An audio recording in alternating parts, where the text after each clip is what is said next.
Can someone make me a Comicsgate flag so I can make the gayest t-shirts imaginable? I will split the profits with you, 50-50. Piracy pays. If Comicsgate made peace, Cyberfrog 2 could do $2 million. We need to get the gang, if not back together, at least on friendly terms. The Mary Sue by George Alex something. First of all, this is better than anything Mags has ever done. It's kind of like Neil Gaiman, David Brin, William Gibson. I mentioned Mags because it's the sort of stuff Mags could write if she stopped grinding an axe. The lettering and formatting is a little rough, but this has fantastic potential. Now, I don't know this guy. I know there are some factions fighting. I don't know about all that beef with EVS and him, but I don't care. This comic is awesome. I really enjoyed it. I don't know when I enjoyed a comic this much. It has been a long time. I remember John Malin talking about this. He said it was good, but there are so many recommends out there, so I don't pay attention to them anymore. But someone on Twitter was talking to me about what an asshole I was. But I slowly won him over with my amazing charm, and he sent me some comics. So in this case, piracy was a positive. This is a surprisingly good book. It really sucks that he's fighting with some of the guys at Comicsgate.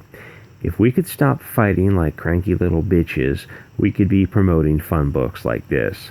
Graveyard Shift, Cyberfrog, they both look good. So why do we have to fight? Lone Star and Soulfinder, there are a ton of good Comicsgate or Comicsgate associated books out there. I know Mike says he isn't Comicsgate anymore, but I think I can define Comicsgate as independent, social justice, warrior-free comics. So Lone Star, Jawbreakers, Mary Sue, Cyberfrog, they're all Comicsgate to me. I know so many people are pissed off at EVS that they hate the term and refuse to use it. Since EVS is the flagship channel, he controls the narrative, which is fine. But if you follow my simple definition, then maybe you'll realize that Comicsgate can't be controlled by anyone.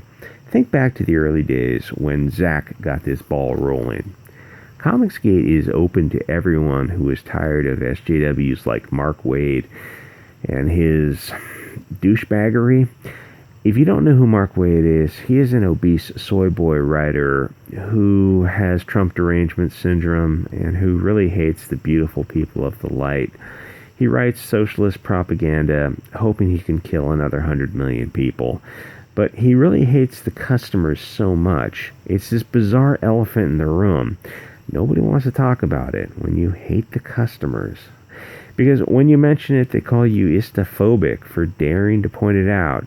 It is a brave new world. I don't know how to review good comics. Give it to I Love Comics, Zach, The Fourth Age, Ash on Comics, or some of the others with talent. I'm so used to reading the dog food comics of Marvel, DC, Image, Dark Knight, and all the other soy boy pussies in the mainstream. Reading something without a Maoist, Stalinist agenda just kind of blows my little mind. Is this what comics are supposed to be? Fun, lighthearted, well-drawn, and entertaining? This is such a strange feeling. Yes, it's a recommend. I don't care why John Malin and EVS have their panties in a twist, and I like John Malin and EVS. This is a fun comic. You should check it out. This guy is on to something good here. This stupid Comicsgate infighting is so effing stupid. It makes me want to tear my hair out, but I don't want to be as bald as EVS. When you're balding like that, and it's just painful to look at for the rest of us who have to look at it, it's just shave your head. Just shave it off. It's okay. Move on. Why a group as small as Comicsgate needs to fight is totally beyond me. Hey, maybe if you're going to act like emo girls on their period, just don't. Light yourself a joint, make a pot of tea, and put on some jazz. Sit back and listen to something good. And as I say this, Louis Armstrong, some song called High Society Calypso from the Katanga concert, which I realize is basic bitch music, came on. How about Thelonious Monk? Louis Armstrong sounds like Showtunes if they were written by straight guys. Gary Smith just came on with the Blues Harp Meltdown Sessions. harmonica, bluesy rock, but if you close your eyes, you can imagine a smoky nightclub with people dancing. My point is, it doesn't have to be outrage over and over again. Are we the SJWs now? Do we cancel people? If the cool kid is angry at the nerd, do we all have to pretend to hate the nerd? I realize the humor in calling a 300-pound ball guy the cool kid, but Alex with the ethnic last name is sort of the nerd here. EVS and his crew were calling him gay and bundles of sticks. Maybe that's funny if you know the guy and are on good terms with him, that's one thing. But they genuinely hate the guy. Why they hate him, I have no idea. He seems like a well-meaning guy, maybe a little autistic, but most comic guys are a little messed up in the head. Sorry, Kelsey. It's kind of cruel when a guy who has a live stream with thousands watching is attacking a tiny little artist with the most homophobic hatred. Don't get me wrong. Homophobic hatred is hysterical, but only when you know the guy and things are cool between everyone. But EVS and his crew sounded like they actually hated the Greek guy with the unpronounceable name. When did Comicsgate become full of such mean people? There are people in Comicsgate who are attacking other people in Comicsgate, but not humorously. It's humor when both people are laughing. People got into Comicsgate to have a beer after dinner and listen to some funny people. But there are people in Comicsgate who are acting like real assholes. Instead of what would Jesus do, ask what would Zach do? Sorry, Jesus. Would Zach or Jesus attack other people in the Comicsgate community non-stop for months on end? Doesn't that get old? Making fun of that Mexican-looking Hobbit guy because he got into a mild disagreement with your idol? Doesn't it seem weird to be an adult and idolize someone that you don't know? I realize this sounds a bit harsh, but I am half stoned, and I don't like bullies. I thought this whole community would not be cool with bullies. Why are we okay with them now? It feels like an elephant in the room. That one drunk friend who's always starting arguments, then you realize that he needs rehab. Then he gets out of rehab, he starts eating vegetables and jogging, and makes your whole crew realize that they're also all fat alcoholics, but just less violent. Like I said, I'm a little buzzed. So in summation, homophobic comments are only funny if you're gay and it's against a straight, or the person has a bunch of kids and thus is obviously not gay. Both people have to be smiling, or the person is actually evil, like when Ricky Gervais was burning down Hollywood the other night. It seems like Comicsgate hasn't had enough smiles in the past few months. There is fun laughter and there's mean laughter, and we don't hear enough fun laughs around here. Yeah, I know, call me a pussy faggot for saying we should all just dial it down a few notches, and maybe be a little nicer to each other.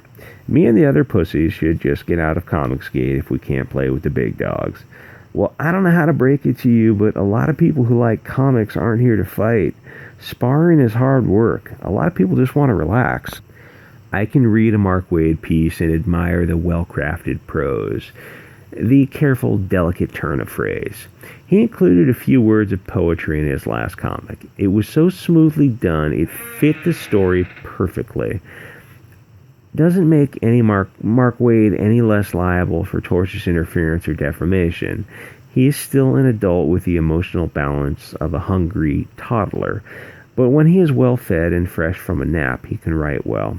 If the people who hated this guy took a minute to read Mary Sue, they might like it. I saw something similar happen with Preston Poulter of White Lily. He and EVS got into a lover's spat over what I don't know. But because they are fighting, that suddenly means we can't talk about White Lily. I feel like we're missing out on great art and stories because one guy is fighting. Captain Cummings, Doug TenNapel, Mike Miller, Edwin Boyette, the gay Greek guy with the unpronounceable last name, Tim Lim, Nurkish, the I Love Comics guy, Nerd Wonder, JDA, those British people, and how many others. I am sure Cyberfrog 2 will beat Cyberfrog 1 by a good margin. The Comicsgate community has grown, so the potential customer base is twice the size. However, the goodwill of Comicsgate has been reduced by a large percentage. I was thinking about this. If Comicsgate was healthy and we had that gay good feeling, you'd see EVS and Zach with 250,000 subs each, and Cyberfrog 2 could hit 2 million easy. So much of sales depends on the vibe. And right now, the vibe in Comicsgate could use a blowjob and a margarita. I know some of you are in one faction of Comicsgate and some are in another, but I want Cyberfrog 2 to hit 2 million. I want Earthworm to do the same. A rising tide helps all boats. I don't like everybody in Comicsgate, but I will do what I can to help everybody who raises the Comicsgate flag. Speaking of which, if you want a review, you can send me your comic at biancazombie602@gmail.com. Before I forget, okay, the one criticism against this comic was there was some weird, I don't know if this is called the lettering or the formatting or the editing issue, where they put the text boxes. There was a couple scenes where they weren't, it was a little awkward, and it was like an easy improvement where they had there's something weird where they had the text box, and it was something like this where it was not exactly, I would point those arrows more clearly to the guy. Like I would move this box, I would put this arrow vector pointing more closely to him. And just move the box down, make it a little bit bigger. Like, what do you want, dog? If you have space, use the space. Anyway, my dog wants something. Damn it, dog. So like, comment, subscribe, click the links in the description to send me art. Oh, shoot. Somebody sent me a Liberty Device artwork. It has 2 Liberty devices. You know what I'm talking about, Second Amendment, right? They're turned upside down, and hold on a sec. Sorry, I had to let the dog out and have to go out with her, or else the mountain lions and coyotes will eat her. Anyway, I forgot where I was. Something about the text box editing. Yeah, it was a little funky. Minor errors. This is a great comic, like I said, the Neil Gaiman thing and all the others. Anyway, like, comment, subscribe. Click the links in the description to send me your art. Oh, the Liberty Device art. Dang it. How badass is this? Liberty Devices with the words Liberty Devices written on them. If someone could send me, I gotta have him send me a higher resolution image or an image on black and white, because I want to put this on a t-shirt. I just like it. I'll use it as a banner, use it as something. I think it's fantastic. Anyway, like, comment, subscribe, guys, and I'll see y'all next episode.